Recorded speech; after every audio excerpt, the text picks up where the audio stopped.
Things Not Seen, Chapter 24, First Class Work. Any physics nut will tell you that there's never nothing. I've been hearing this from my dad all my life. Now I get it. For example, split the atom and you get neutrons and electrons and protons.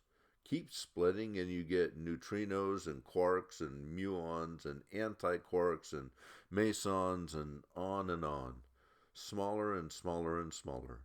Less and less mass, more and more energy. It all gets down to the little things, like 2 blankets, 2 cities, 2 dates, and 2 people. After I talked to Sheila, I don't see how the facts can add up to anything, but it's never just about the facts.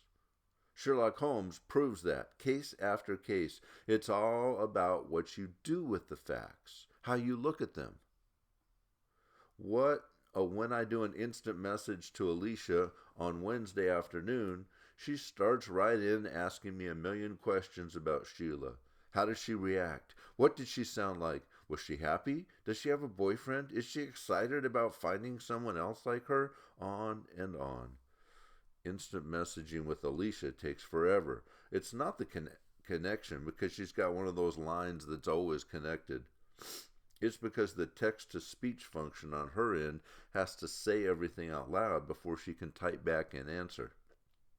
Finally, I have to shut her off because I need to just think about what to do. But Alicia doesn't want me to think about it. She wants me to call my dad and tell him the news and then have my dad call her dad so they can talk about it. Bobby, no can do. I promised Sheila I wouldn't tell anyone about her except you. I told her I had to tell you. Alicia, had to? Why? Bobby, isn't that obvious? Alicia, maybe. Tell me anyway. Bobby, I told her I wouldn't lie to you. Alicia, so touching. Still, you have to tell your dad and my dad. They can help. Bobby, I'll think about it. Alicia, don't think, do. Time's up. It's time to do. Bobby, don't be bossy. Alicia, do. Bobby, gotta go. Alicia, coward. Bobby, am not. Alicia, R2. Bobby, am not. I don't want to break a promise. Alicia, so just give the dads the info. Don't give the source, but they have to have the info. And maybe more. You might have to call your girlfriend back and talk real nice to her, all kissy. Bobby, ha ha, so funny. Alicia, so call your dad, okay? Alicia, okay? Alicia, Bobby, you answer me. Bobby, okay, bossy. Alicia, flattery will get you nowhere. Bobby, I'm already nowhere. Alicia, so true. Bobby, bye. Alicia, let me know. Promise? Bobby, promise. Bye, bossy. I start to dial Dad's number 3 times, and 3 times I stop. I found this woman, not him. It's my discovery, not his. But after I wrestle with it for about 5 minutes, I know I'd be stupid not to tell him. And I'll still be the one who found her. That's not going to change. When I reach Dad at his office and tell him, he almost goes nuts. What? You're kidding. This is fantastic, Bobby. Hold on, I've got to shut my office door. Then comes the hard part, because he wants to know everything. But I'm not telling. Dad, I promised to protect this other person. So all I know right now is that it happened in Denver, Colorado on the night of January 12th, 3 years ago. And the same kind of blanket was being used. And this person is about how old? Does that matter?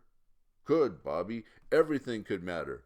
Like what kind of house it happened in, any other appliances in the room, the exact location of the house. Everything could be very important. Well, all I can tell you right now is the date and the year and the place. If we need more, I could maybe call her back and, aha, so it's a woman. See, that could be important because men and women have different chemical makeups, different muscle densities. We need more data, Bobby. The more the better. Dad's giving me the third degree, major interrogation, and it really ticks me off. For the past few years, I've just been gritting my teeth and kicking my door and swearing under my breath at him about stuff like this. I know he's excited, and I know that the guy lives for data, but here I am, and I'm telling him I've made this promise, and he acts like it doesn't matter. I'm about to shout something and slam down the phone, but instead, I get this real calm feeling, and I say, real quiet like, Dad, this lady wants to stay out of all of this, and I promised I'd respect that. So, I'm not telling anyone, not even you. When I make a promise, it has to be real. I guess I must have sounded like the president or something, and it's so quiet for a second I think maybe he fell off a chair. Then he says, of course, you're right, Bobby. Sorry. We'll work with this and see where it leads us. Quite right, son. You have to keep your word. And it's like the whole world has shifted about 10 feet to the right. I'm not where I used to be, and I see it, and Dad sees it too, and he sees me seeing him see me. Anyways, he says he's going to call Leo, that's Professor Van Dorn, and he'll talk to me tonight when he gets home. And then he says, I don't know how you located this woman, Bobby, but it's not a small thing. This is first-class work, son. First class. It's the tone in his voice that gets me. He doesn't say, I'm proud of you. He doesn't use those words, but that's what I hear. My dad's proud of me. End of chapter 24.